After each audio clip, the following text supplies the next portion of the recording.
Bonjour à toutes et à tous, j'espère que vous allez bien aujourd'hui. On va faire un post-traitement de cette photo de longue exposition paysage marin, comme vous le voyez ici. Et on va faire cela dans Luminaire Neo. On va voir cela étape par étape. On va regarder un petit peu ce qu'on va pouvoir faire avec cette photo. Pour la petite histoire, bon, cette photo, je l'ai prise donc ce mois d'août. Je vais vous mettre la petite vidéo ici pour vous montrer un petit peu dans quelles conditions je l'ai prise, bien sûr. On va voir ensemble les différentes étapes de cette édition, bien sûr. Pour la petite histoire, pour ceux qui n'ont pas encore vu la prochaine mise à jour qui aura lieu de Luminaire Neo, je vous indique la petite vidéo en haut à droite qui vous permettra, bien sûr, de voir tous les changements que vous allez avoir prochainement sur Luminaire Neo. Et sachez aussi par la même occasion que le pass 2024-2025 concernant cette mise à jour comprendra aussi également une mise à jour au printemps aussi prochain. Donc vous allez voir celle-ci au mois d'octobre, bien sûr, et il y aura aussi une grosse mise à jour majeure en printemps, bien sûr, et bien évidemment vous aurez toutes les petites mises à jour entre-temps qui vont continuer au niveau des améliorations des performances, etc. Toutes ces choses-là, voilà la petite information. Alors on y va, donc c'est parti. Je vais ici dans le développement RAW. Première étape, c'est ce qu'on va faire. On va aller sélectionner ici le caméra flat. D'accord, je vais prendre mon caméra plat. Alors, petit truc. Pour retrouver vos profils de caméra, si vous ne les trouvez pas directement dans Luminaire Neo, vous devez installer Adobe DNG Converter pour retrouver tous ces profils. Cette installation d'Adobe DNG Converter vous permettra aussi également de corriger les optiques, les distorsions optiques, comme ceci. Là, j'ai converti mon image fichier RAW en TNG, comme vous le voyez ici. Et donc j'ai fait mes corrections optiques. Ce que je vais faire maintenant, c'est tirer mes ombres juste un peu comme cela, pour révéler un peu les détails que j'ai ici dans les endroits les plus sombres. Que ce soit, on va dire, dans les nuages, que ce soit dans les roches. Vous voyez, je vais faire un ajustement, on va dire, global, général, ici. Je vais tirer cela un petit peu comme ça, et on agit directement sur le fichier RAW, bien sûr. Je vais baisser aussi un peu mes hautes lumières parce que vous voyez, j'ai quand même des lumières intéressantes ici dans les parties les plus claires. Donc au niveau des hautes lumières, ça va être intéressant de récupérer, vous voyez, juste comme cela, tous ces petits détails que j'ai ici. Donc en faisant cela, regardez, j'ai le avant et le après. Et n'oubliez pas, quand vous baissez ce curseur des hautes lumières, vous baissez aussi également le reste des hautes lumières que vous pouvez trouver dans le reste de l'image. Là ici notamment dans l'eau et un petit peu dans la roche. Voilà, les parties un petit peu plus claires aussi dans la roche. Une fois qu'on a fait cela, on va ici déplier. On peut utiliser le point blanc et le point noir. On peut se fixer à l'histogramme, bien sûr. Si vous ramenez votre point noir ici, comme ceci, vous allez ramener encore un peu de contraste.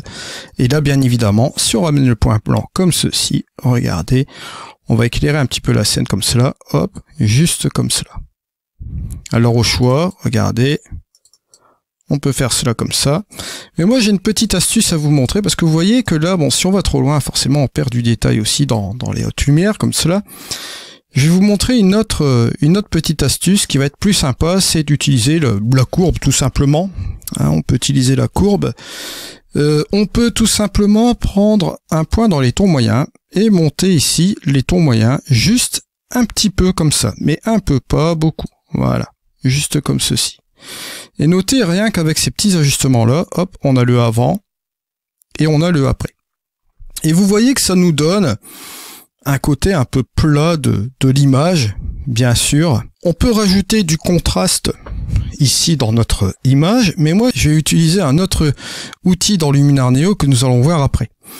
Au niveau de la couleur, il va sans dire qu'on va bien évidemment ici jouer avec le nuageux qui va un peu réchauffer notre image, ou on peut aller très bien sélectionner ici une partie avec les valeurs RVB, RGB ici en anglais, Red, Green et Blue, pour avoir à peu près les mêmes choses similaires, une espèce de greenhood. Vous voyez ici 72, 72, 73, 72, 72, 73. On est ici à peu près sur quelque chose de pas mal aussi. Là, regardez 70, 69, 70, 70, 69, 70. Allez, on va cliquer dessus et vous voyez qu'on a une espèce de neutralité comme cela. Voilà, on peut travailler comme ceci. on a cette base qui est relativement intéressante. On peut aussi également jouer sur le fichier RAW, comme on est sur la partie RAW ici. On pourrait aussi également jouer sur quelque chose de sympa, c'est sur la couleur, ajouter de la vibrance, pourquoi pas, vous voyez, sur l'ensemble de l'image, comme ceci. Ça peut être sympa, mais moi je vais pas agir de cette manière-là. Je vais vous montrer une petite astuce assez sympa ici. Ce que je vais faire tout de suite, c'est fermer cet outil et aller dans mes outils professionnels. Je vais utiliser le super contraste. Vous voyez que je n'ai pas appliqué le contraste auparavant. J'ai laissé quelque chose de plus neutre ici. Alors soit je peux appliquer de la structure AI qui va pouvoir jouer un petit peu sur le contraste dans les tons moyens, plus ou moins. Et là, ici, je vais jouer sur 3 zones de l'image avec le super contraste, hein, vous le savez très bien, dans les parties sombres, dans les parties plus éclairées et dans les parties des tons moyens. Je vais agir par ailleurs d'abord dans les contrastes d'ombre, voilà, juste comme ceci, et je vais jouer avec ma balance des ombres. Je vais tout simplement aller vers la droite pour coller sensiblement mon histogramme plus vers le point noir comme ceci. Rien que ce fait de faire cela, regardez la différence avant et après, on note une certaine présence ici dans mon image. Bon, elle n'est pas négligeable cette présence, on va dire que c'est pas mal comme cela. Au niveau des hautes lumières, on va interagir un peu de la même manière. Regardez, on va ici, aller ici, on va aller juste comme cela, monter la valeur. On va pouvoir jouer avec ces différentes valeurs comme vous le voyez ici. Alors soit je vais aller vers la gauche, mais là vous voyez je vais avoir une perte de détails ici, ça va être trop éclairé. Ou soit je vais vers la droite, hein, ça va avoir tendance un petit peu à assombrir, on le voit sur la partie de l'histogramme un peu comme cela. Mais ça nous permet de récupérer aussi en même temps, dans ce contraste, cette petite couleur assez sympa. Parce qu'on interagit aussi également avec les couleurs avec ce super contraste, puisqu'on déplace un peu les tonalités ici de tout notre histogramme, donc forcément il va y avoir la couleur qui va être impactée, bien sûr. Au niveau des tons moyens, hop, voilà, on peut interagir dans les tons moyens dans notre image, et là vous voyez que soit on éclaircit, soit on assombrit. Et là on voit qu'en assombrissant ici dans la photo, ça donne un côté assez sympa. Regardez la différence avant, après. Sur les 3 zones de l'image, on a appliqué, comme vous le voyez ici, un contraste qui va, on va dire, être appliqué différemment dans chaque zone. Une fois que j'ai fait cela, et c'est là que je vous ai dit, oui, je vais appliquer différemment aussi de la chaleur un peu dans mon image, je vais aller tout simplement dans mes outils paysage, parce qu'on a notre catégorie paysage ici. Je vais, pour plus de lisibilité, fermer toutes mes choses là qui sont ici. J'aurais pu très bien aussi prendre des, comment dirais-je, si je le souhaite aussi, ramener des outils favoris dans ma chose qui est ici. Mais bon, je vais jouer avec mon interface ici aujourd'hui.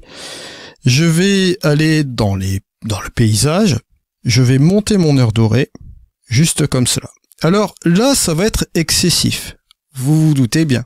Si je le mets à 88, c'est beaucoup trop. Je vais le descendre. Si je le mets aux alentours de 49, ouais, c'est bien, mais c'est un peu trop aussi. Je vais vous montrer quelque chose qui va être sympa. On peut très bien mettre cette partie-là à 100%. Et là, vous allez me dire, ouais, mais Eddy, là, tu vas trop loin. Ouais, effectivement, je vais trop loin. Mais regardez, on va aller dans les options de masquage. On va appliquer la luminosité. Alors, on attend ce petit temps de calcul. Une fois que j'ai mon petit temps de calcul qui est fait, je vais tout simplement aiguiller ma luminosité, mon masque de luminosité dans certains endroits de mon image. Alors là, ici, ce que je vais faire, c'est tout simplement chasser un peu les ombres de mon masque de luminosité, juste comme ceci. Et vous allez voir que là, plus on va aller vers la, comment dirais-je, vers la droite, on va tout simplement enlever tout ce qui est partie les plus sombres, enlever les tons moyens, et on va se concentrer sur tout ce qui est partie les plus lumineuses, bien sûr. Ça peut être intéressant, mais vous verrez que cette application de, comment dirais-je, je vais revenir dans les ajustements de notre paysage, forcément ça va s'appliquer de manière abrupte et simplement dans la partie sélectionnée ici. Donc justement là et là. C'est pas ce qu'on veut et on va retourner dans le masquage. Je vais revenir ici. On a ce masque qui est appliqué forcément et ce qu'on va faire c'est effacer ce masque, bien sûr. On va revenir sur la partie luminosité. Et là, cette fois-ci, je vais appliquer un masque de luminosité, toujours comme je l'ai fait tout à l'heure. Alors là, on chasse tout ce qui est les parties les plus sombres. On le voit, cette partie-là va être éjectée du masque de luminosité. On enlève les tons moyens. On revient sur cette partie-là, la plus lumineuse quand même plus ici, plus ou moins comme ceci. On pourrait très bien déplacer cette partie-là, voyez, d'accord, prendre une partie ici, ou les tons moyens comme ceci, ou les parties les plus sombres un peu comme cela. C'est pas ce que je vais faire. Je vais me mettre toujours ici, et vous avez la phase de transition. Et cette phase de transition, je vais la faire parvenir ici, sur l'arrière, comme ceci. Pourquoi? Pourquoi tu fais ça, Eddy? Tout simplement, pour toujours appliquer cette luminosité sur la partie la plus lumineuse ici. Mais là, vous avez remarqué qu'en appliquant une transition, je vais appliquer un masque de luminosité de manière progressive, de là à cette partie-là. Preuve en est, regardez, je vais revenir ici, forcément j'aurai ma partie abrupte, mais si je reviens avec ma phase de transition, si je vais revenir par exemple, hop, juste comme ceci, jusqu'au ton moyen, comme vous le voyez ici, je vais avoir une transition beaucoup plus sympa et je vais avoir ça en plus dans mon masque. Ce qui veut dire que tout sera appliqué principalement ici et la phase transitoire de ce point-là vers, on va dire, plus ou moins les tons moyens comme ceci, ça va nous aider d'avoir des bords qui seront moins abrupts bien sûr. Mais le fait que de donner ici cette transition jusqu'à cette partie qui est là, à partir du point noir, ça va nous faire une zone transitoire beaucoup plus importante qui va nous permettre d'avoir la zone ici très affectée avec le paysage et cette zone transitoire qui va être affectée par le paysage, d'accord, mais de manière progressive. Ce qui fait que si on vient dans les ajustements, là cette fois-ci vous voyez bon que ça réduit par rapport à avant bien sûr, vous voyez, c'est beaucoup plus sympa comme cela. Et au niveau du contrôle du curseur de l'heure dorée, regardez, hop, on va appliquer cette chose-là de manière encore plus contrôlée, plus significative bien sûr ici. Alors là je suis toujours à 89, c'est un petit peu trop excessif bien sûr, je vais revenir un peu comme cela. Vous voyez que l'effet s'appliquera principalement dans les hautes lumières, mais va s'appliquer aussi un peu sur le reste de l'image comme cela. Alors à vous de voir, bien sûr, à quel degré vous voulez appliquer cette heure dorée aussi davantage comme cela. La réduction de la brume, c'est pareil, regardez, hop, on va appliquer une réduction de la brume, ça va être plus avantage appliqué dans les hautes lumières comme ceci, mais moins dans les rochers comme cela. Et regardez, ici on a le avant et le après. Toujours possibilité de réduire bien sûr, mais vous avez un contrôle encore plus fin. Sachez-le. Donc voilà, on en arrive un petit peu sur ce résultat ici. Je ferme cela et on va regarder ce qu'on a fait par rapport au point de départ. On a ici ce développement RAW, on était là comme cela, et avec les deux ajustements, vous voyez, on a rapporté un petit peu plus de présence et un peu plus de couleur aussi également. Vous voyez, tout cela en 3 étapes, 1, 2 et 3. Qu'a-t-on fait en réalité? On a corrigé un petit peu les tonalités en gardant une zone un petit peu plus plate au niveau des contrastes. On a rajouté un super contraste qui a eu un impact, on va dire, général sur les contrastes et un peu aussi également sur les couleurs puisqu'on a bougé un peu les tonalités. Et bien sûr, le paysage avec le masque de luminosité, on a appliqué une réduction de la brume et un peu d'heure dorée. Réduction de la brume qui va avoir un impact aussi également sur les contrastes. Là ici, si vous souhaitez ne pas l'appliquer parce qu'on a appliqué du super contraste en finalité, donc ce sera un petit peu trop surenchéri d'appliquer cette réduction de brume, on va simplement jouer avec cette heure dorée comme cela. Alors une fois qu'on a fait cela, la même chose, cette petite technique qui va être aussi sympa, qui va pouvoir nous être aussi utile si on va appliquer l'harmonie des couleurs. L'harmonie des couleurs, si je veux booster l'ensemble de mes couleurs avec un petit éclat comme cela, vous voyez, regardez, je peux le faire aussi également. Au niveau de la chaleur, je vois, soit je peux refroidir ou réchauffer. Regardez, si je souhaite un peu de refroidir un peu cette image-là, ça peut nous donner une teinte assez particulière dans l'image, pourquoi pas. On voit que ça peut être sympa comme cela. Et si on trouve que c'est toujours un peu trop, bah regardez, toujours la même chose. Au niveau du masquage, là cette fois-ci, ce que je vais faire, c'est toujours une luminosité.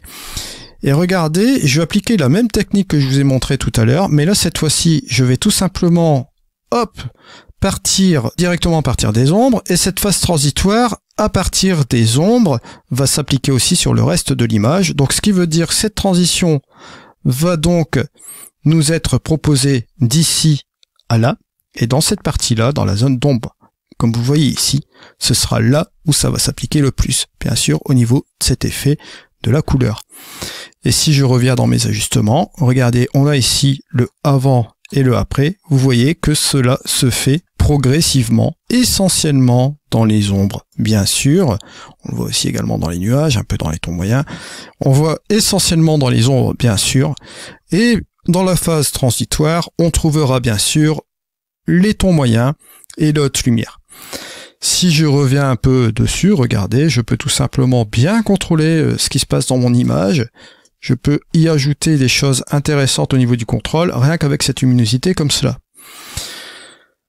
Si je veux appliquer autre chose dans mon image, bien sûr, libre cours, mais là je vais simplifier ici le processus. Je vais aller tout simplement prendre mes outils de base et je vais prendre mon vignettage. Je vais choisir un sujet, je vais prendre tout simplement la partie ici, le premier rocher qui est là. Je vais baisser ici la taille de ma vignette.